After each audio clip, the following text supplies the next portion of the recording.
Bagamat positive development ang ceasefire sa pagitan ng Amerika at Iran, mananatiling mataas pa rin ang presyo ng produktong petrolyo dito sa bansa. Ito ang inamin ni Energy Secretary Sharon Garin sa unang araw ng joint hearing ng Kamara sa krisis sa langis. Narito ang agenda report ni Isaiah Mirafuentes ng Abante Live nag-uulat mula sa Batasan. Isaiah, ano na ang iyong update? Kurina, mahigit 8 oras na nagtatagal ang House Joint Committee hearing kaugnay pa rin sa nararanasang krisis ng bansa.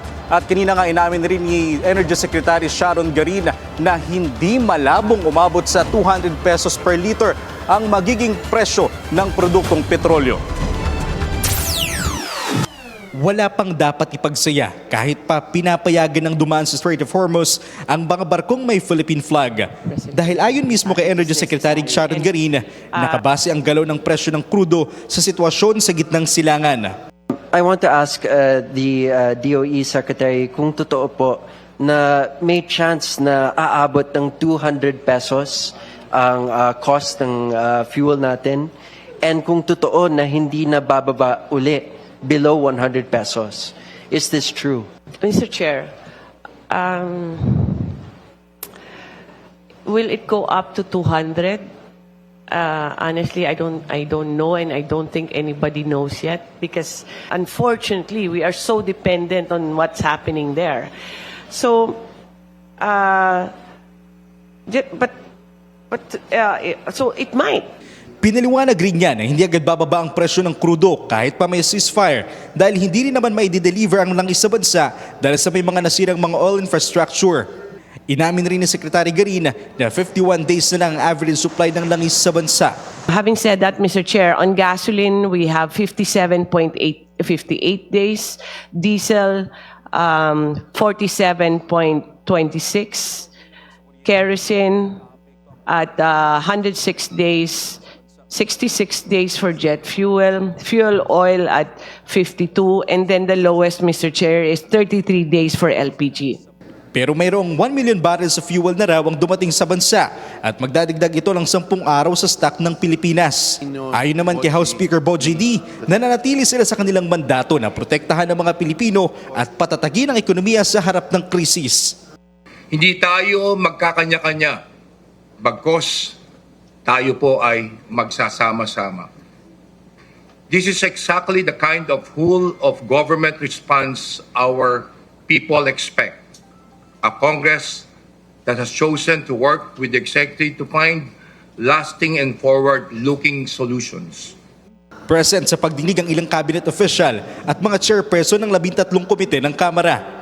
Sa ipinakitang presentation ni ACT Teachers Party List Representative Antonio Tinio, pangalawa ang Pilipinas sa may pinakamahal na gasolina sa buong mundo at pangatlo sa may pinakamahal na diesel worldwide. Ayon naman sa Department of Economy, Planning and Development o DepDev, posibleng marami ang mawalan ng trabaho sa bansa dahil sa krisis. Kurina, kaugnay naman sa kuryente, sinabi kanina ni Secretary Garin na hindi nakaapekto ang pagtaas ng diesel sa presyo ng kuryente. Pero umangat raw ng 20 to 30% ang presyo ng coal na isa sa pinakamalaking pinagkukunan ng kuryente sa buong bansa. Samantala sa pagdinig kanina, inirekomenda rin ni FPJ Panday Bayanihan Party List Representative Brian Pope ang paggamit ng Maharlika funds para sa energy and oil sovereignty and diversification ng bansa. Ito yung pagkakaroon ng malawak na mapagkukunan ng enerhiya ng Pilipinas at hindi na nakadepende sa ibang bansa. Ang Maharlika ay pondo ng gobyerno para sa mga long-term investment ng Pilipinas. Sabi na kailangan tayo maging mas sustainable and kailangan natin ng energy diversification because exactly this, it's a national security concern. Now we're held hostage by the global market. And with that note, the question ng mga kababayan natin is saan magagaling ang pondo para sa energy diversification natin? Is it something that we can explore na possibly the Maharlika Fund, which has been stagnant until now, can finally be mobilized for emergency energy diversification?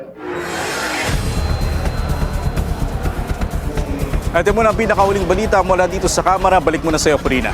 Maraming salamat Isaiah Mirafuentes ng Abante nagulat ng live mula sa Batasan.